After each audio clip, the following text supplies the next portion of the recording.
Hi everyone, welcome back to the channel and welcome to this new class. इस class में हम लोग करने वाले हैं डेली बेसिस की तरह 10 और इडियम्स, और इससे पहले भी हम लोग 2 पार्ट कर चुके हैं। मैं आप लोगों को हर वीडियो के अंदर इसलिए बताती हूँ सो दैट आप लोगों को सभी क्लासेस की प्रॉपर जानकारी रहे, ताकि आप उन क्लासेस को भी एक्सेस कर पाओ और नॉलेज को गेन कर पाओ। इन सभी इडियम्स की हम लोगों ने प्लेलिस्ट क्रिएट कर दी है, तो प्लेलिस्ट का लिंक आप लोगों को डिस्क्रिप्शन बॉक्स में मिल जाएगा। ओके, तो अगर आपकी कोई क्लास मिस भी हो जाती है तो एक ही जगह पर आपको सारी क्लासेस एक बहुत ही सिस्टमेटिक मैनर में अरेंज मिल जाएंगी। Fine, this my name is Pooja Duran and this is all about me. I am ex Unacademy plus educator. वहाँ पर मैंने 2 साल पढ़ा है, एडो अंकल पर पढ़ा है, कॉपी किताब एक्सपर्ट हूँ। टोटल 7 ईयर टीचिंग एक्सपीरियंस है। और अगर ऑनलाइन की बात करूँ तो मैं 2016-17 से मैं पढ़ा रही हूँ ऑनलाइन। ठीक है, अब बिना किसी देरी के फटाफट से चलिए हमारे फर्स्ट ईडियम को यहाँ पर डिस्कस करते हैं। Okay, the first idiom is dog in the manger. Dog in the manger, ठीक है। देखिए, डॉग इन द मैंजर का यहाँ पर मतलब ये होता है, एक एग्जाम्पल के तौर पे लेते हैं। ठीक है, मैंजर का मतलब क्या होता है? ठीक है, अगर आप गांव से बिलोंग करते हैं, स्पेसिफिकली अगर आप हरियाणा से बिलोंग करते हैं, तो मोस्ट ऑफ द जैसे मैं खुद हरियाणा से बिलोंग करती हूँ, मैंने ये चीज़ खुद रियल लाइफ में देखी है। मैंजर का मतलब होता है, जो लोग गाय भैंस वगैरह मतलब जानवर वगैरह रखते हैं, तो वो क्या करते हैं, अपने घर में ना एक सीमेंट की ऐसे कुछ वो बना देते हैं। अगर मैं बिल्कुल लोकल लैंग्वेज के अंदर बात करूँ, अगर आप में से किसी को समझ में आए तो इसको होदी बोल देते हैं।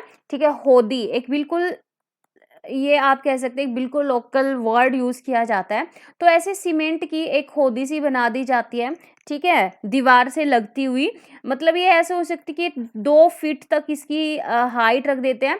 तो इसके अंदर क्या करते हैं, इसके अंदर चारा हो गया, पानी हो गया, मतलब गाय भैंस के लिए जो भी उनका भोजन है, जो भी चारा है, वो सारा सब कुछ इसके अंदर रख दिया जाता है, और गाय भैंस पूरा दिन इसमें से अपना खाते रहते हैं, और यहीं पर उन जानवरों को बांधा जाता है।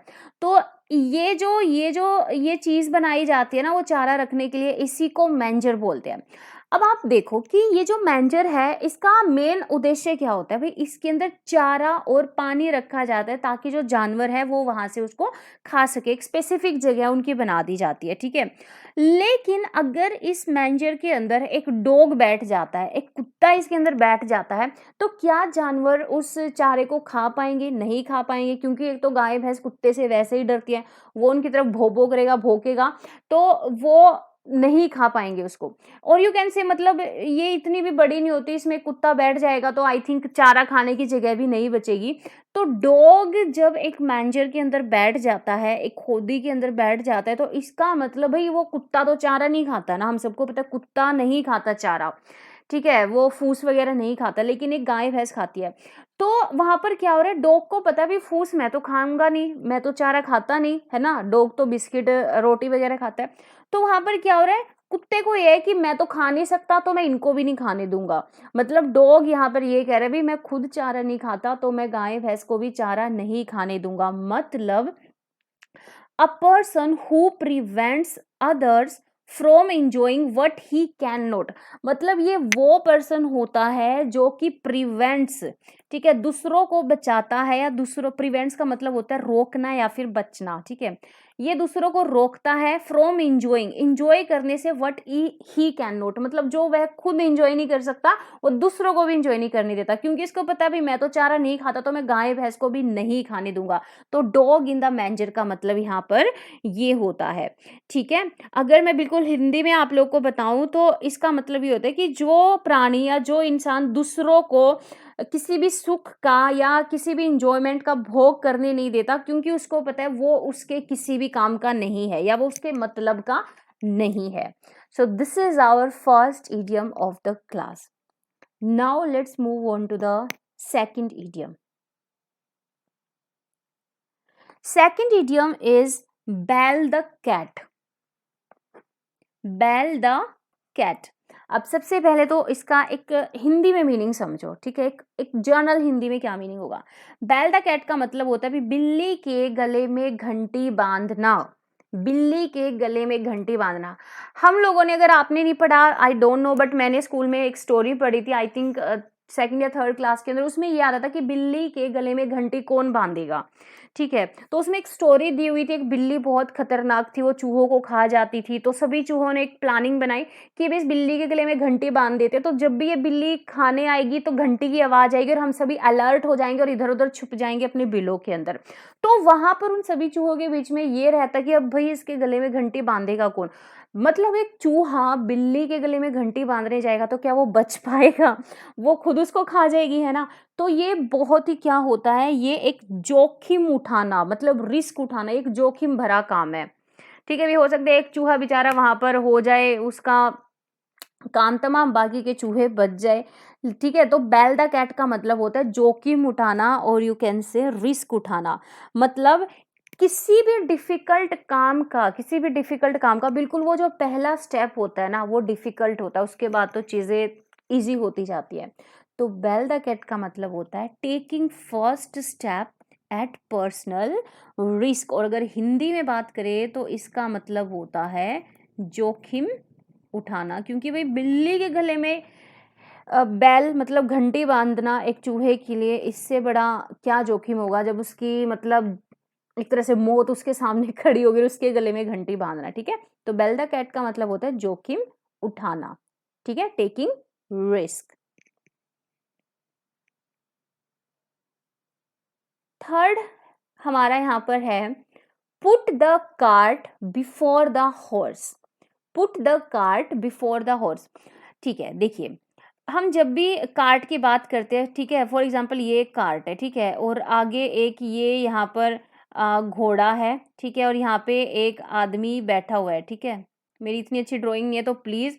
और तो यहाँ पर क्या हो रहा है, मतलब कार्ट पीछे, आगे घोड़ा चलता है, घोड़ा चलता जाता है, फिर उसके पीछे एक कार्ट चलता जाता है, और इसको कौन चलाता है? एक इंसान चलाता है, एक आदमी चलाता है, ठीक है? लेकिन अगर ऐसा उल्टा हो जाए, कार्ट को आप घोड़े के आगे बांध दो, तो क्या होगा ना, तो घोड़ा चल पाएगा, और घोड़े के आगे कार्ट बांध दिया आपने तो घोड़ा नहीं चल पाएगा, तो भाई कार्ट कैसे चल पाएगा?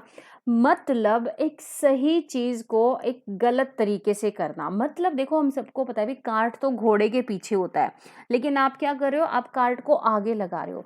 तो put the cart before the horse का मतलब होता है कोई काम उल्टे सिरे से प्रारंभ करना, ठीक है? कुछ लोग ऐसे होते हैं ना, हर काम को गलत तरीके से करना, है ना?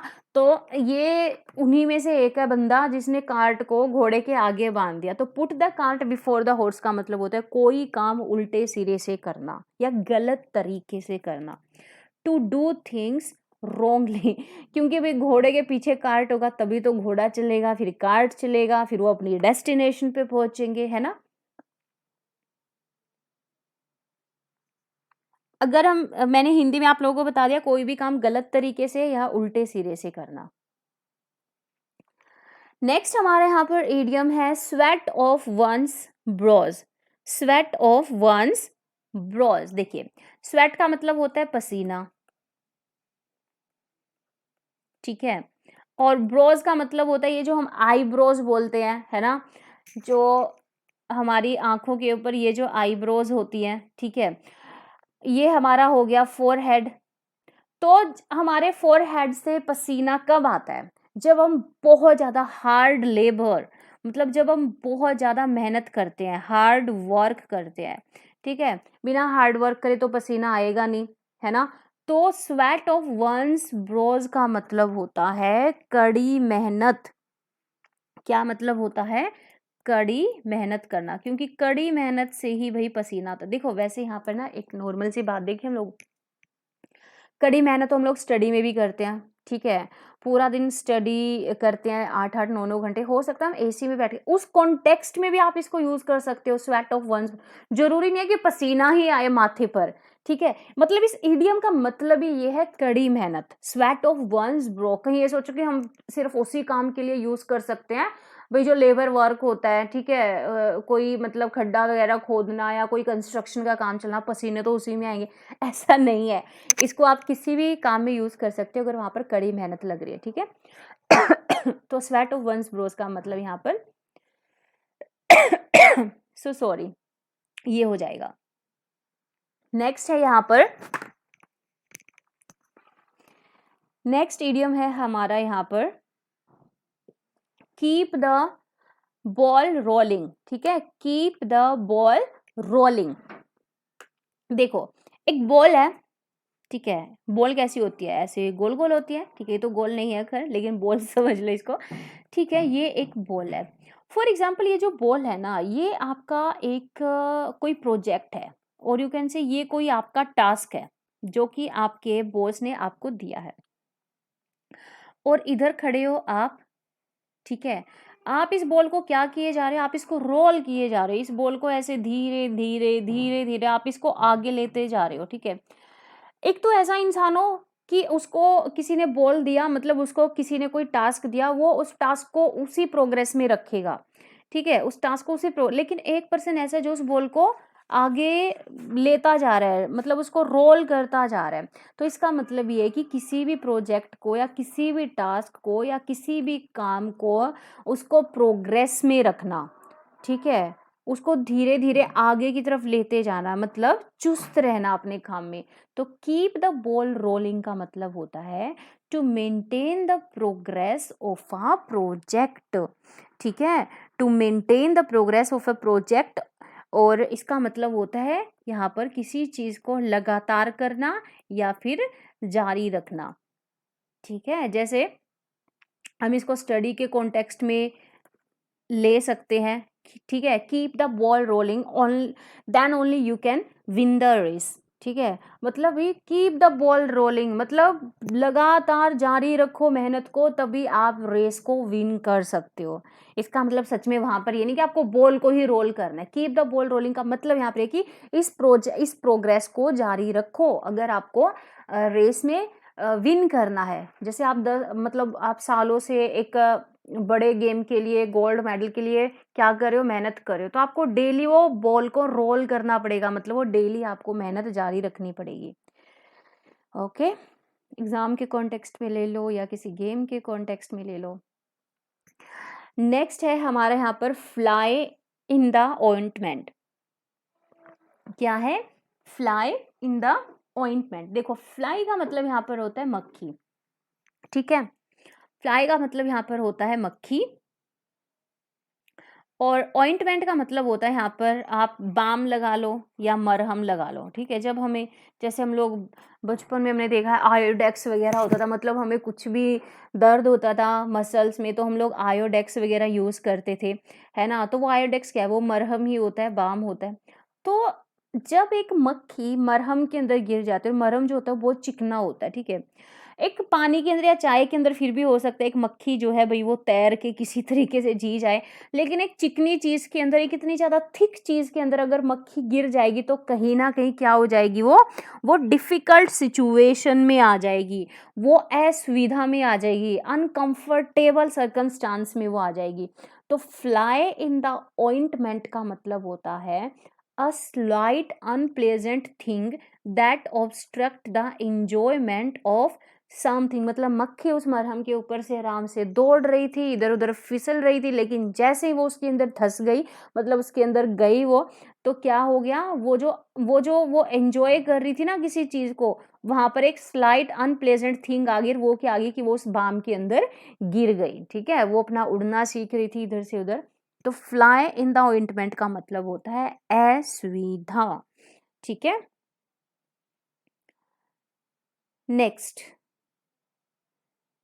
Next is the get into hot water. चलिए एग्जांपल लेते हैं हम। यहाँ पर हमने 2 टब रख दिए बड़े बड़े, ठीक है, एक में तो रखा है भाई ल्यूक वार्म वाटर, मतलब जो जिसको हम गुनगुना पानी बोलते हैं, ठीक है, इसमें रखा है गुनगुना पानी और इसमें रखा है गर्म पानी, हॉट वाटर, चाहे कितनी भी सर्दी हो, लेकिन आप बहुत ज़्यादा उबलते हुए, जलते हुए पानी में नहीं नहा सकते, तब भी आप थोड़ा-सा ठीक पानी में नहाओगे, ठीक है? तो अगर कोई पर्सन हॉट वाटर में, मतलब गर्म पानी में, उबलते हुए पानी में गिर जाएगा, तो इसका मतलब क्या होता है? इसका मतलब ये होता है समस्या में फँसना, मतलब गेट इंटू ट्रबल। मतलब क्या हो गया, भई नहाने जा रहे थे आप ल्यूक वार्म वाटर में और आपको टब का पता नहीं था, कौन से टब में ल्यूक वार्म है मतलब गुनगुना है, कौन से में गर्म है, और आप गर्म पानी वाले टब में कूद गए, तो इससे क्या होगा, गेट इनटू ट्रबल। मतलब लाइफ में किस में फँस जाना, किसी समस्या में फँस जाना। ठीक है, ये जो हॉट वाटर है ये क्या है, ये एक लाइफ की बहुत बड़ी समस्या है जिसमें आप फँस चुके हो और इससे बाहर आना थोड़ा-सा मुश्किल हो गया है, ठीक है? नामुमकिन तो कुछ भी नहीं है, लेकिन मुश्किल हो गया। तो गेट इनटू हॉट वाटर का मतलब होता है समस्या में फंसना, और you can say get into trouble. Next है an old head on young shoulder, an old head on young shoulder.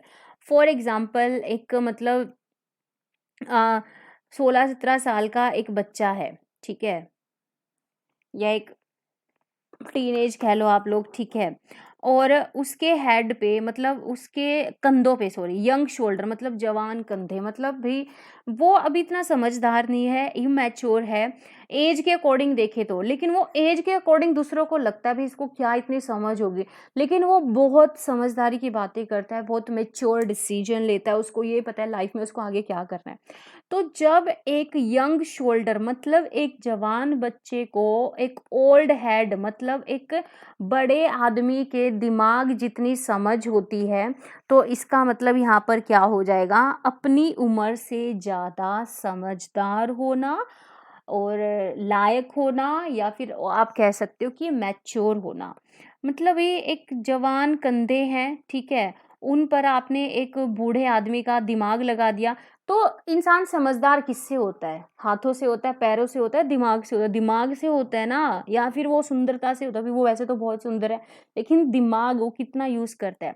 तो N old head on young shoulders का मतलब होता है अ चाइल्ड और young person who thinks and talks like an older and experienced person. देखो, ये भी ज़रूरी नहीं होता कि हर एक ओल्ड पर्सन समझदार हो, ठीक है? मतलब हम यहाँ पे मेनली क्या है, एक्सपीरियंस्ड की बात करेंगे, ठीक है, एक बहुत मेच्योर और एक एक्सपीरियंस्ड पर्सन की तरह सोचता हो, बोलता हो, डिसीजन लेता हो, ठीक है। तो N old head on young shoulder का मतलब होता है यहाँ पर अपनी उम्र से ज़्यादा समझदार होना, ठीक है। कई बार आपके आस पड़ोस में फैमिली में कोई ऐसा बच्चा हो जाता है जो बहुत समझदारी ये बातें करते, तो हम लोग ये नहीं बोलते कि भाई ये बच्चा अपनी उम्र से ज़्यादा मैच्योर है, अपनी उम्र से ज़्यादा समझदार है, ठीक है। कई बार ऐसा होता है लाइफ में, एक छोटा-सा बच्चा कुछ ऐसे मिसहैपनिंग, कुछ ऐसे चीज़ें देख लेता है कि छोटी-सी एज में ही वो बहुत कुछ लाइफ में देख लेता है, समझदार हो जाता है, तो उस कॉन्टेक्स्ट में भी ये लगाया जा सकता है। नेक्स्ट है मेक बोथ एंड्स मीट, ठीक है, मेक बोथ एंड्स मीट, ठीक है। तो इसका मतलब यहाँ पर होता है आय के अंदर ही गुजारा करना। मतलब भाई आपने एक लिमिट बना दी, मेक बोथ एंड्स मीट मतलब एक तरफ है आपका खर्चा, ठीक है, आपका ये जो भी एक्सपेंडिचर है, एग्जाम्पल से समझाते हैं, एक तरफ है आपकी इनकम, आपने इनको क्या किया, आपने इनके दोनों एंड को मिला दिया, मतलब आपने एक दायरा बना दिया, आपने एक लिमिट यहाँ पर कर दी कि भाई मेरी जितनी इनकम है ना, मेरी इनकम 10,000 है, तो मैं इतना ही खर्च करूँगा, और बल्कि इतना नहीं, थोड़ा बहुत बचाऊँगा, मतलब है 9,000 तक खर्च करूँगा और 1,000 रुपये अपने बचाऊँगा। तो आपने अपनी इनकम और एक्सपेंडिचर ये जो 2 एंड्स है ना, आपने इनको मिला दिया, मतलब आपने इन दोनों को बैलेंस कर दिया कि भी मुझे इतनी ही फर्स्ट एंड के साथ ही मुझे सेकंड एंड को मीट करना है, मतलब जितनी इनकम है मेरी उतना ही मुझे खर्चा करना है। तो इसका मतलब होता है आय के अंदर ही गुजारा करना, मतलब to live within one's means, ये जो मीन्स है ये आपका होता है भाई सोर्स ऑफ इनकम या स्रोत जिसको हम बोलते हैं पैसे का या इनकम का, ठीक है। नेक्स्ट है यहाँ पर हमारा between the devil and the deep sea, between the devil and the deep sea. चलो ठीक है, आप बीच में खड़े हो, ठीक है, इधर गहरा समुंदर है और इधर एक राक्षस खड़ा हुआ है, ठीक है, इधर एक राक्षस खड़ा हुआ है, मतलब आप इधर जाओगे तो डूब जाओगे, इधर जाओगे तो ये राक्षस आपको खा जाएगा, मतलब आप क्या करोगे वहां पर? तो इसका मतलब होता है बिटवीन टू डिफिकल्ट सिचुएशन, है ना? हम कई बार ऐसा भी नहीं बोलते, एक तरफ कुआं एक तरफ खाई, तो इस तरफ जाओगे तो कुआं है, इस तरफ जाओगे तो खाई है, इस तरफ कुएं में गिरोगे, इस तरफ खाई में गिरोगे। तो ये एक तरीके से वही है, between the devil and the deep sea, मतलब बिटवीन टू डिफिकल्ट सिचुएशन, दो बहुत ही टफ सिचुएशंस में के बीच में आ जाना। या देखो एक एक एग्जांपल लेते हैं यहाँ पे, ये लेते हैं कि आप ऑलरेडी मतलब आपको जॉब नहीं मिल रही थी, ठीक है? एक तो आपको जॉब नहीं मिल रही थी, ऊपर से जो आपके पास सेविंग थी, आपके पास कोई फ्रॉड हो गया और आपका बैंक अकाउंट बिल्कुल खाली हो गया। मतलब जॉब भी नहीं है, ऊपर से जो बैंक में थोड़ी बहुत सेविंग थी वो भी खाली हो गई। मतलब क्या हो गया? Between the devil and the deep sea, मतलब दो गंभीर सिचुएशन में, परिस्थितियों में फँस जाना, है ना? तो इसका मतलब होता है बिटवीन टू डिफिकल्ट सिचुएशंस। तो ये थे आज के हमारे इडियम्स, तो प्लीज इनको कल पर मत छोड़ो, जिस दिन भी क्लास हो उसी दिन रिवाइज कर लो, वरना ऐसे 10-10 करते हुए, आज थर्ड हमारी क्लास है, मतलब हम 30 इडियम्स कर चुके हैं, ठीक है? ऐसे ही 10-10 करते 100 हो जाएंगे, 200 हो जाएंगे, और फिर आप देखोगे ओ इतने हो गए, अब मुझसे कैसे होंगे? तो बस अपना रूटीन बना लो कि मुझे डेली करने हैं। एक बार क्लास में सुन लो अच्छे से, और क्लास खत्म होते ही एक बार खुद से इनको रिवाइज कर लो, इतना तो कर सकते हो ना, तो आप इनको कभी भी नहीं भूलोगे, ठीक है? रिवीजन ही वो की है जिससे आप चीज़ों को नहीं भूलते और लॉन्ग टाइम तक माइंड के अंदर रख सकते हो, ठीक है? तो इसी के साथ हम लोग करते हैं अपनी क्लास को आज समाप्त। और क्लास को समाप्त करने से पहले let me tell you one thing, if you are a student of commerce and if you are in 11th-12th class, whether in BCom, M.Com, or you are preparing for NTA UGC NET examination, then you can follow me on my channel. uh, the name of my channel is Pooja Dhuran, ठीक है? On my channel I teach for NTA UGC NET Commerce, Management and HRM and Labor Law. So वहाँ पर आप लोगों को मैं study करवाती हूँ विदाउट एनी रट्टाफिकेशन and with lots of clarification, ठीक है? My channel link is in the description box, तो आप वहाँ से फॉलो कर सकते हैं और वहाँ पर आप मेरे साथ कॉमर्स की स्टडी भी कर सकते हैं। सो मिलते हैं नेक्स्ट क्लास के अंदर। Till then happy learning to all of you, bye bye, take care.